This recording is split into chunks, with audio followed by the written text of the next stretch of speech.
Hello, hello. Yeah, working.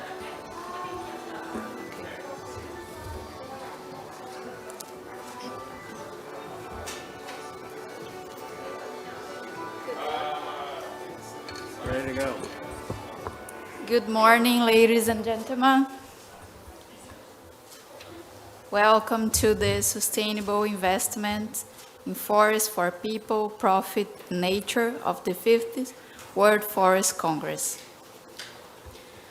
My name is Natalia Granato.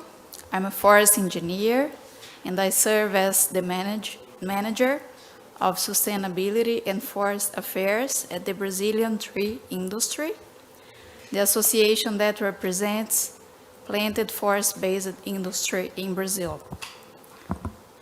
I also serve as vice president of Forest Women's Network, an NGO created to discuss about gender equity in the forest-based industry in Brazil. It is a pleasure and an honor to be the master of ceremony of such important and long event today. So thank you for choosing our event among so many other relevance in this Congress. I wish we have a very rich conversation that make us leave the room with more enthusiasm and energy to go home thinking about actions to deliver. I want to share with you a very positive message to start our session. I always say that it is very comfort working with forest-based industry. I strongly believe on this because there is no more sustainable sector than ours. Thanks. We are the ones who will have solutions for climate change, for biodiversity conservation, for water regulation, for bioeconomy, and several ecosystem services. It's our pleasure, duty to spread this message, showing our passion about sustainable forests and sustainable production. We all know that there are a lot of issues to be faced, but the forest-based industry is the best. The sustainable forest bioeconomy is the path. Wherever we find problems, let's make the journey easier for this sector in order to put into practice what is needed to be done. Let's be a transforming player in this process. There is a sentence in Brazil that says, "The excellence is enemy of the good." So let's choose the good way and get started. We can do the adjustments we need to do along the journey.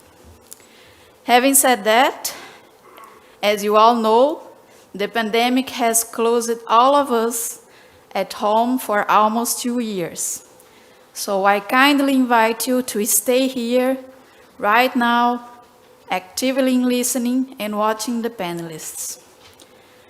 I also invite you to use the hashtag #ForestInvestment on Twitter and other social medias.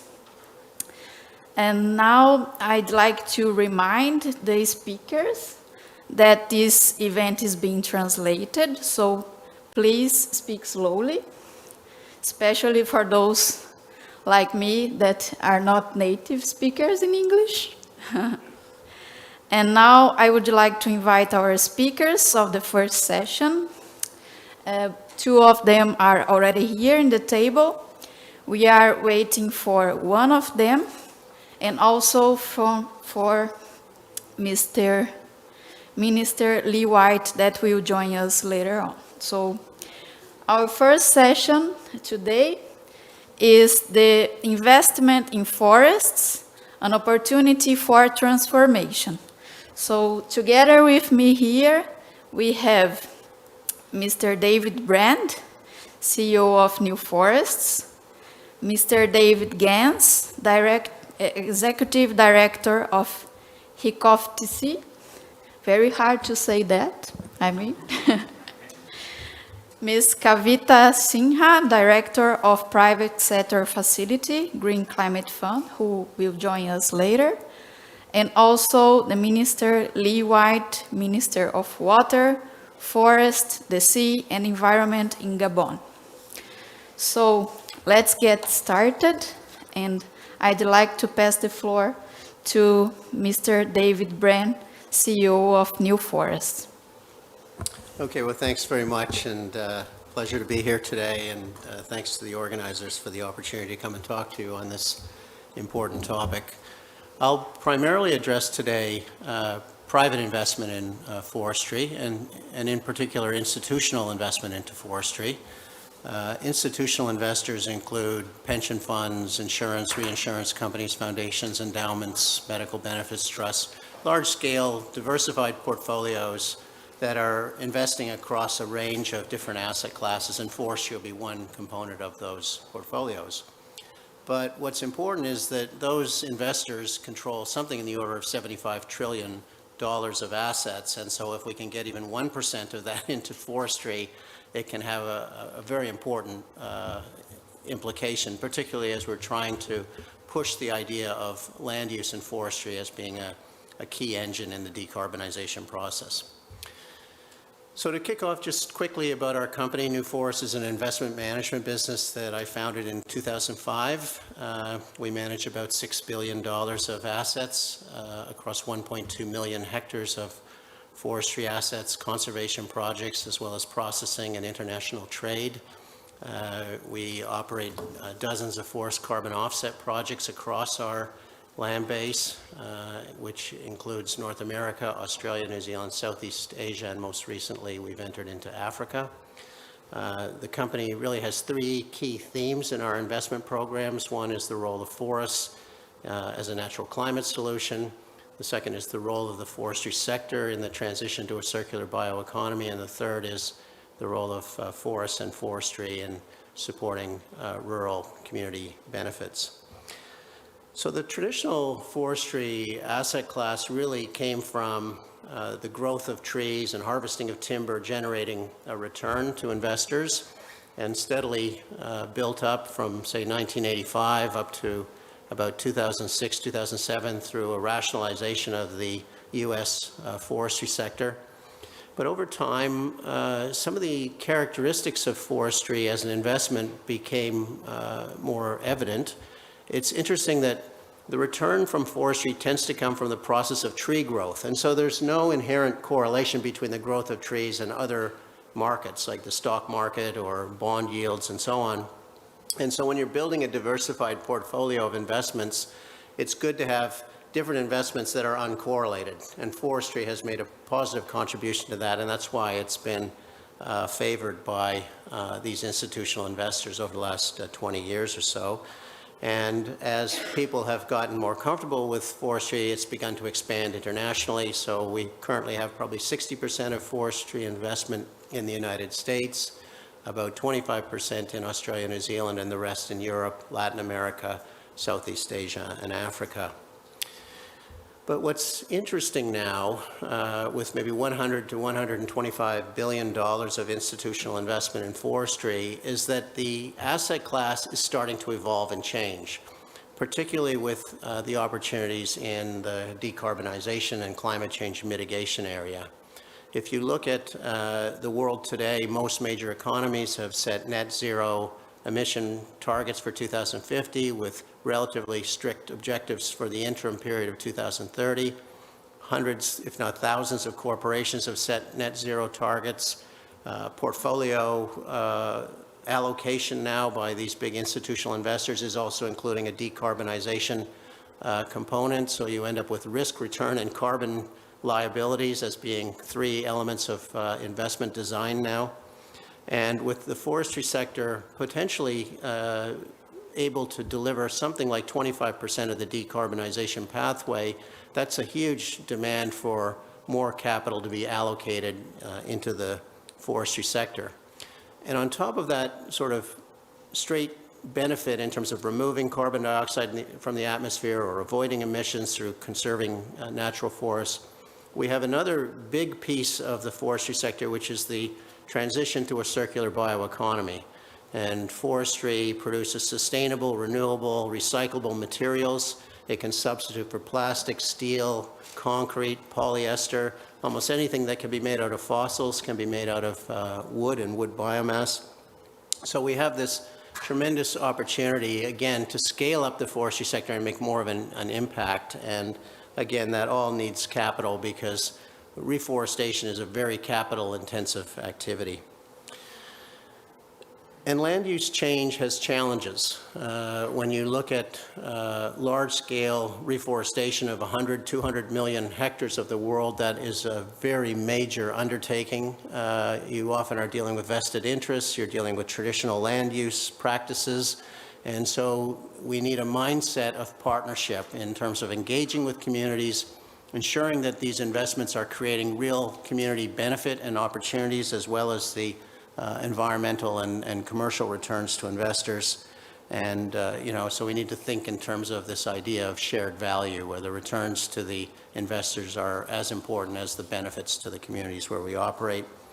And I think as well, the rising area of climate finance, I think there was over $1 billion of voluntary carbon offsets traded last year, and predictions that it could reach tens of billions of dollars in the coming years. Also is putting pressure for very high rigor in terms of the quality of the credits and the counterparties.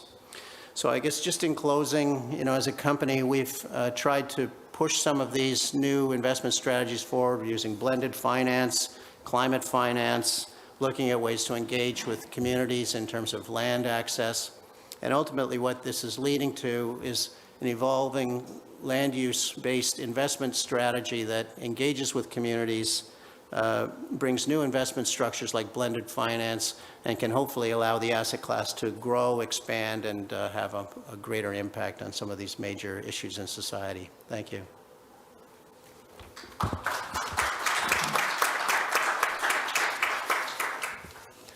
Thank you, Mr. David Brand. As you can see, there is no diversity here in terms of men. The same name, So now I invite Mr. David Gans, Executive Director of Forestry. Please, you have the floor. Thank you for the introduction. Let me start by introducing the name and how to say it properly. It's just called RECOF. We dropped the C. It's a silent C. It stands for the Regional Community Forestry Training Center for Asia and the Pacific. And it's a pleasure to sit here on this panel with David Brand. He's one of the Board of Trustees for RECOF. Again, RECOF without the C. I've been the Executive Director for 5 years, and it's a pleasure to be representing a wonderful international non-government organization that has been functioning in the Asia Pacific for 35 years. So it's a great pleasure today to speak about the innovation required for the forest sector really to deliver on transformative change. And David Brand already touched on what's really needed from the investment side. I'm going to be speaking more about the people side for this panel.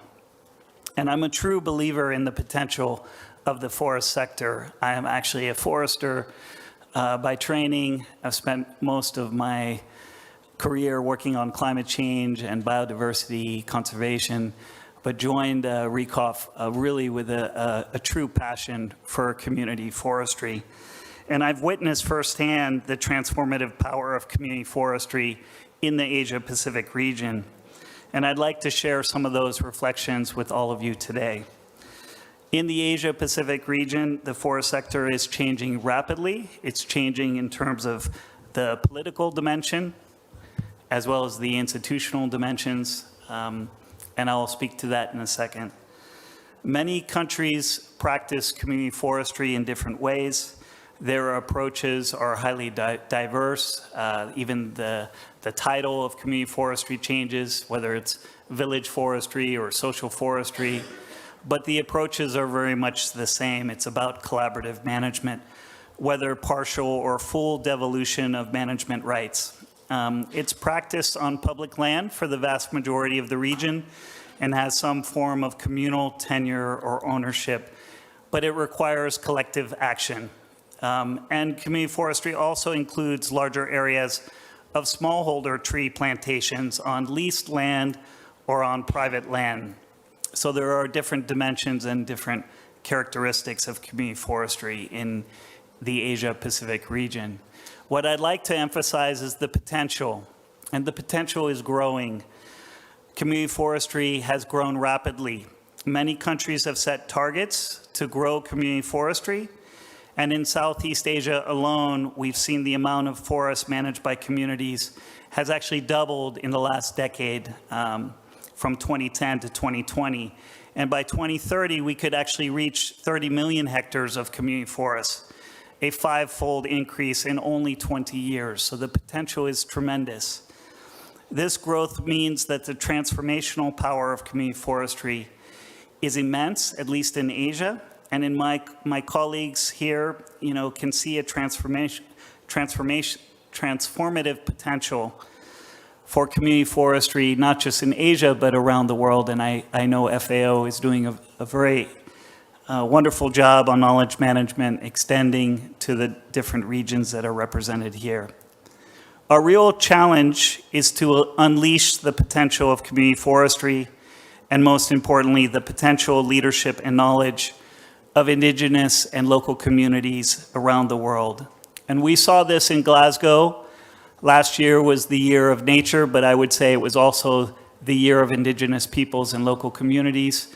We not only saw this in Glasgow, but we also saw this in Marseille at the World Conservation Congress, and we saw this also in Kunming for the Biodiversity Summit, all of which emphasize the importance of indigenous peoples and local communities around the world. I believe we can do this by enabling strong, resilient forest communities that function as centers of nature and economies. It is by working with these forest communities that we can realize our goals for circular economies and sustainable wood. Across the Asia-Pacific, countries are developing and implementing innovative policies and regulations. They include environmental and natural resource codes, forestry laws, protected area laws, customary tenure laws, and even clean air acts in different parts of the region. We are seeing the growth of civil society and local community engagement in the design and implementation of these laws, and their contributions are making policies, laws, and regulations even more relevant and practical for community forestry to evolve in this region. We have to ensure that the benefits flow fairly to communities and those who need it most. We've seen for decades plenty of promises, plenty of commitments, and the money has not flown down to the community level. I still want to reflect on some positive trends in the region. I'll start in Cambodia and then talk about Thailand. The first is really about the innovations manifested in Cambodia. In Cambodia, the government aims to achieve a target of having 2 million hectares of land managed under community forestry by 2029.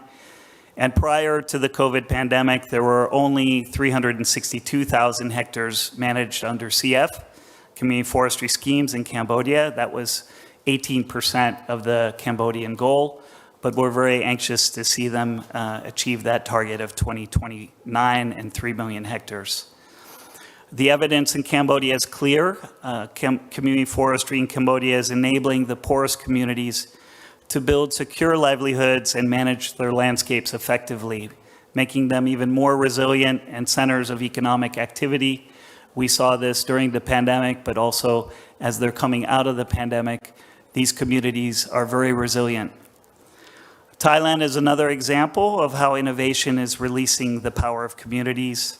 In Thailand, the Royal Forestry Department, which is represented here at the Congress, has registered 11,327 community forests under the 2019 Community Forestry Act. Again, the legislative reforms in the region are really making this a transformative period of time where we can capitalize on community forestry. And they have a target of 3,000 more community forests in the next year, so let's hopefully help them get there. The transformation is urgent, with growing concerns over deforestation caused by expanding local and international demand for forest risk commodities, strengthening and expanding these models for sustainable community-based forest management will certainly help stop deforestation and stabilize and expand the forested elements of our landscape.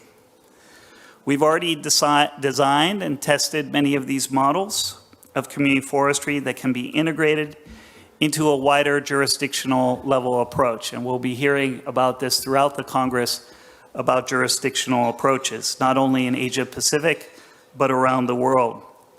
If we apply these jurisdictional models, we can strengthen integrated landscape level management of resources, boost the compliance with timber legality assurance systems, and increase participation of local communities in legal and sustainable supplies of wood, fiber, and other commodities. Following Glasgow COP26, we see increasing interest from the private sector in direct investments in communities through carbon markets, landscape restoration, and secure supply chains for their forest products and other commodities. I want to just emphasize 3 of the things that we need to realize for the potential of these investments and empowering forest communities and smallholder groups to contribute to the transformation of the forest sector. First, we need to strengthen community forestry as an integral part of countries' efforts to achieve sustainable forest management while promoting gender equality, as our moderator emphasized, and social inclusion. We need to improve community forestry contributions to local and national economies by engaging in legal and sustainable wood value chains.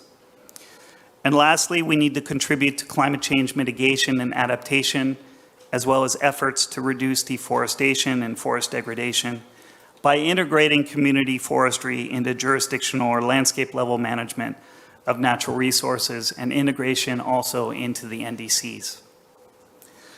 Boosting support for community forestry will not only help countries as they emerge from the pandemic, but also strengthen economic resilience from other shocks, other future shocks, whether in the form of other pandemics or continuing impacts from climate change. We've seen this around the world, but certainly in the Asia Pacific, community forestry has helped with that resiliency. The science and economic forecast tells us that these kinds of shocks will become more frequent, and community forestry offers a route to addressing these causes and limiting the consequences of these global challenges at the same time, and a very important opportunity for transformative change. As I close, I want to share with you that I'm constantly amazed at the strengths and leadership of forest communities. They are well organized, they are indeed resilient, versatile, adaptable, and often terrific organizers and brokers. With investment, forest communities around the world can be our steadfast partners in resolving complex and tractable social and economic environmental problems. We see them as a very important part of the solution. In this discussion on investment, my advice is to scale up community forestry, a proven nature-based solution. Thank you very much for the opportunity to speak today and for your time, whether you're online or here in person. Thank you.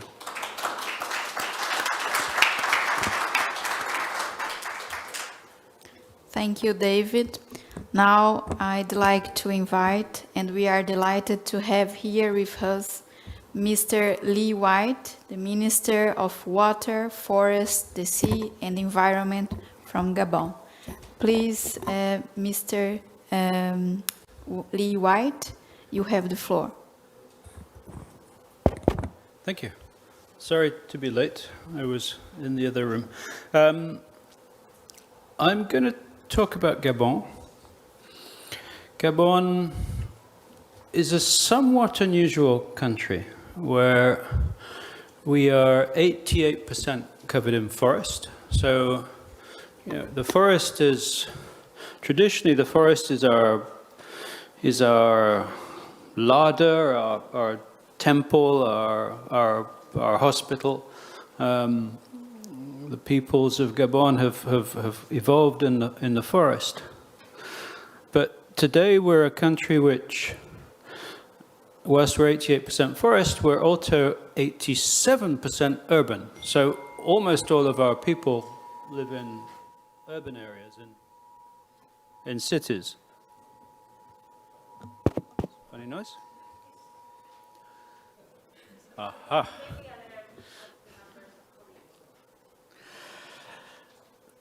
So as a forest country, a high forest, low deforestation country, over the last 3 decades, we've steadily improved forest governance. When we came out of the first Earth Summit in Rio, we set in motion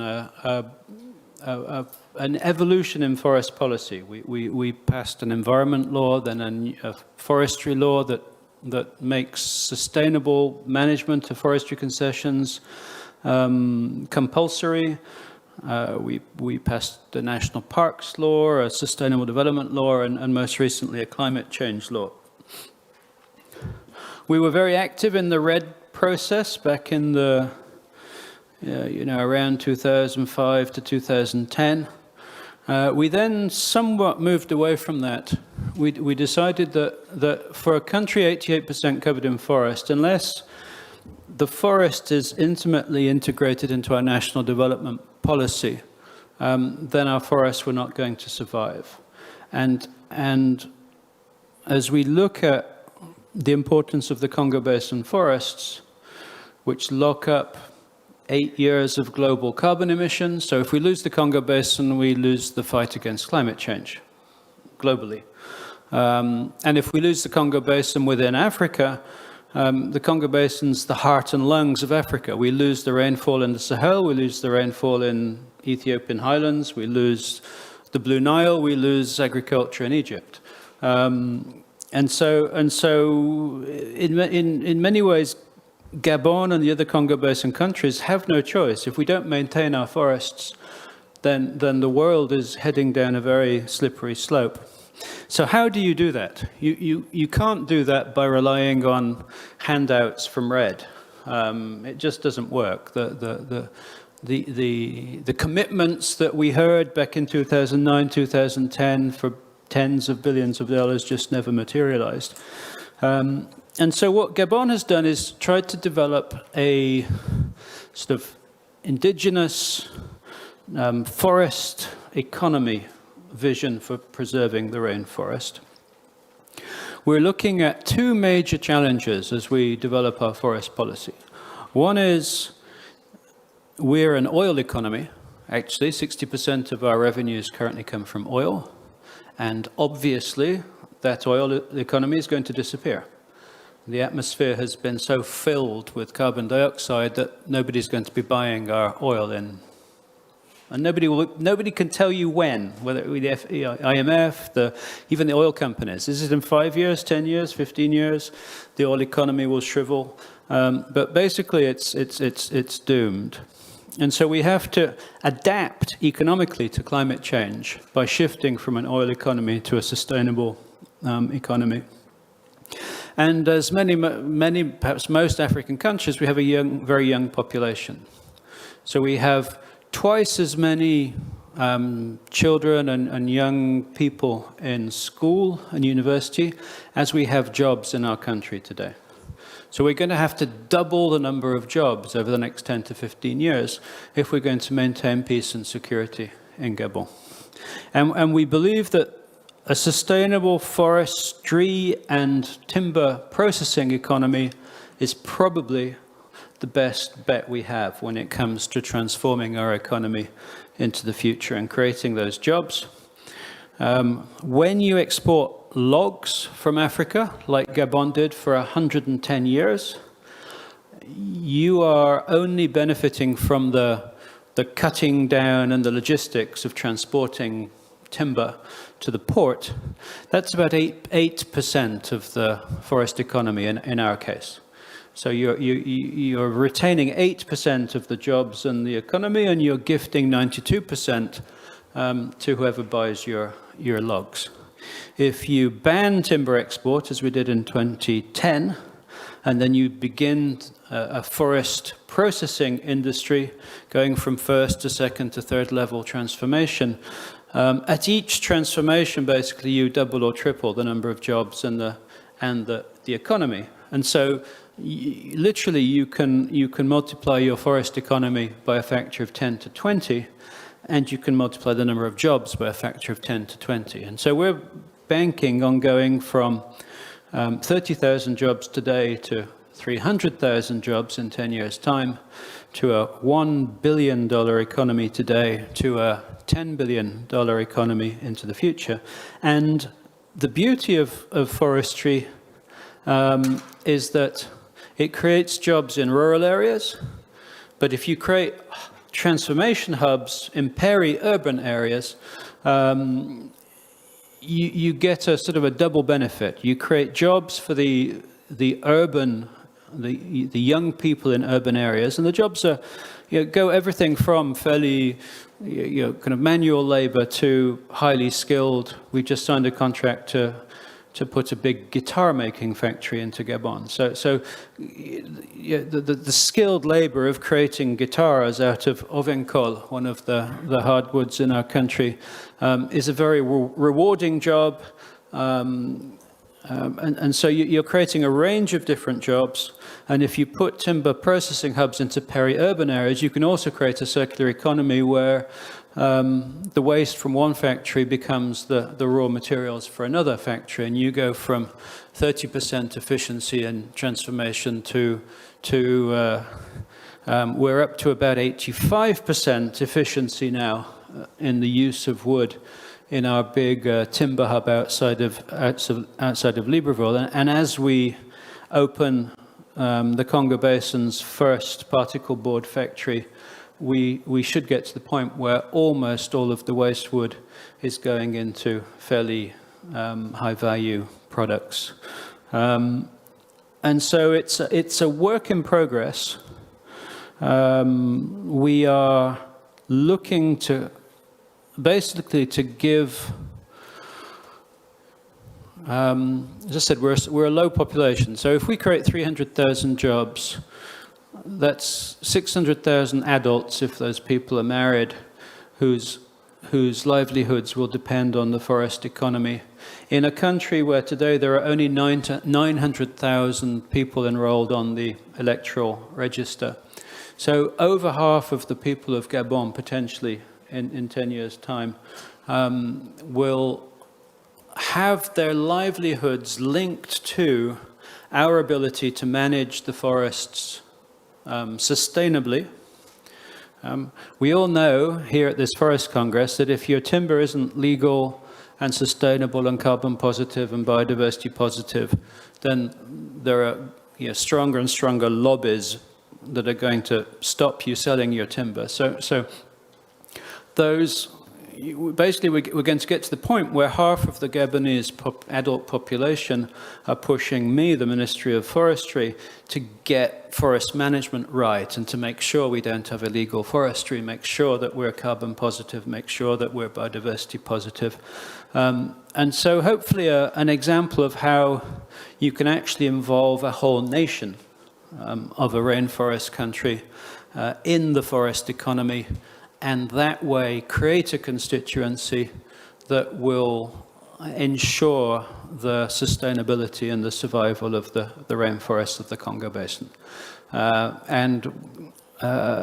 think we've made a really good start on this. I'd say watch this space. The next 5 years are going to be critical, and one of the key issues is investment in this timber economy. So we're not here asking for increased donor finance from the developed world. We're here encouraging private sector investment in sustainable forestry and timber transformation to save the rainforest and fight climate change.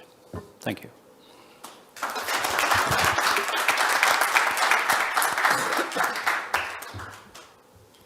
Thank you, Mr. Minister Lee White. Very inspiring speech. And now I'd like to invite Kavita Sinha from, she is Director of Private Sector Facility at Green Climate Fund. Welcome, Kavita. You have the floor.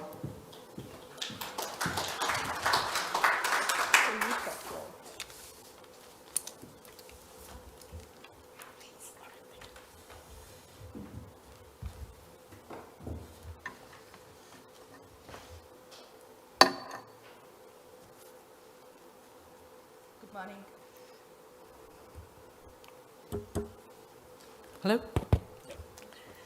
Good morning, ladies and gentlemen. As was explained, I'm Kavita Sinha. I'm the director of the private sector facility at the Green Climate Fund.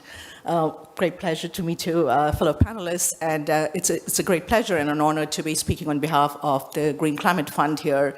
As many of you know, Green Climate Fund is an instrument of the UNFCCC to provide high-risk-bearing patient capital to mobilize financing at the scale and rate that is needed to address the climate crisis.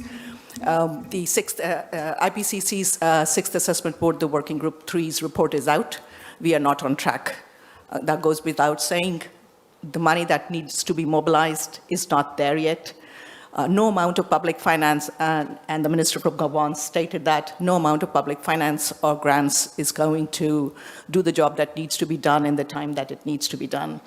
Private sector support is critical and crucial, and one of the roles that we play at the private sector facility is to be able to enable the risk-adjusted returns for the private sector to bridge the hurdle rates that they are looking for making the investments in developing country markets, oftentimes which are filled with perceived and real risks. Risks of legislative uncertainties, risks of tenor issues, risks of unknown markets and still maturing markets, risks of demand, risks, reputational risks as a result of some of these risks that are already there. Not to talk about the general perceived risks of developing country markets in a general business sense in any case. What GCF does is then use its high-risk-bearing patient capital to be able to then deploy it in a four-pronged way, which addresses all of these risks in a systematic manner, enabling the private capital to move in there. And we don't just want to be able to enable the private capital to make the risk-adjusted returns that they need to do, but also GCF would like to deploy its capital to not just do harm, but also to do good. So as a force of nature to actually do good.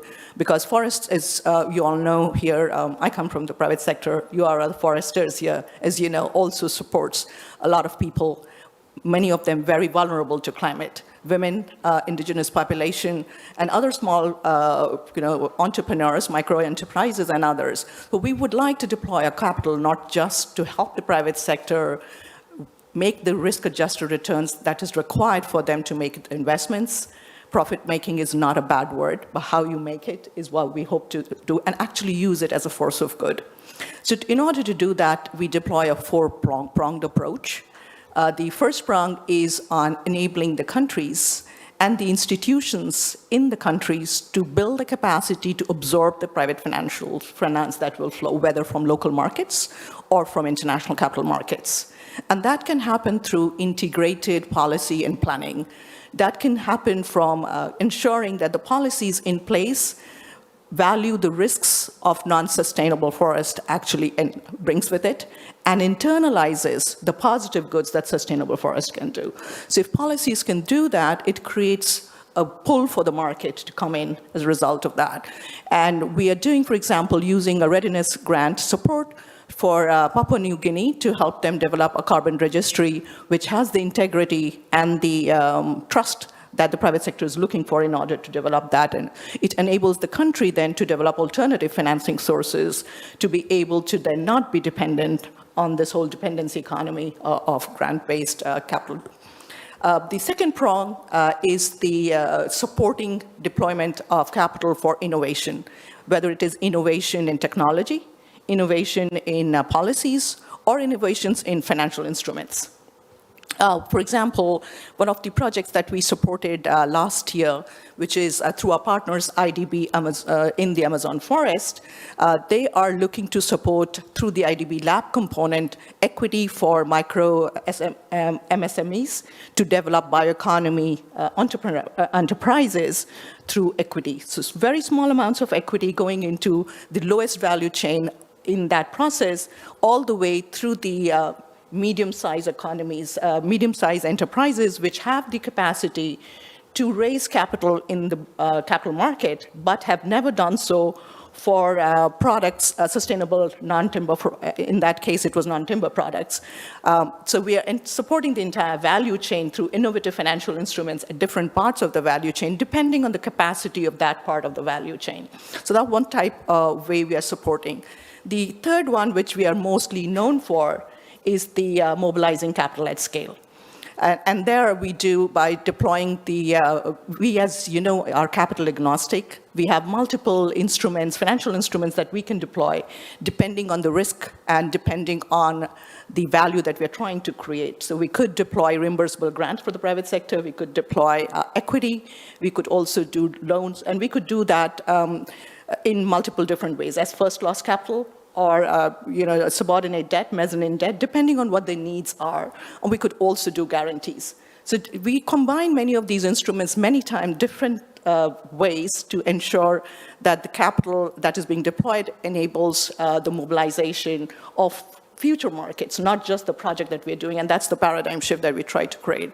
And our final prong is then supporting countries to develop their own local markets, to embed green considerations into that. For example, we are supporting Bhutan for Life through a $43 million grants to create the ecosystem of over $100 million through multiple different approaches within their own system to stimulate other PPP or other innovation in ecotourism and investments such as that. So GCF, as a partners network of partners, which includes accredited entities through whom we deploy the funds, believes that it's only through working in this network of alliances and partners, building on each other's capacity, we will be able to scale and deploy what is needed to be deployed in the time that is needed to be deployed. GCF would welcome suggestions from other people in the room here on what more we can do to catalyze this. We have, other than the accredited entity, which is our business model currently, launched a new model called the project-specific assessment approach, the PSAA, that comes into effect from 1st of April 2023. And that will enable us to work with first-time partners in very innovative approaches, which are in the countries that we work, either national, subnational, or regional entities, to do one first-time innovation project. This, we hope, that will enable us to partner a lot more with local entities as well as with international partners. We look forward to hearing from you and ever ready to be able to do what is necessary. Forestry is a great sector to do the mitigation that is required. It does not replace the mitigation that will come from fossil fuel sector, but it's a very important component. We stand by to support that and look forward to hearing from you. Thank you.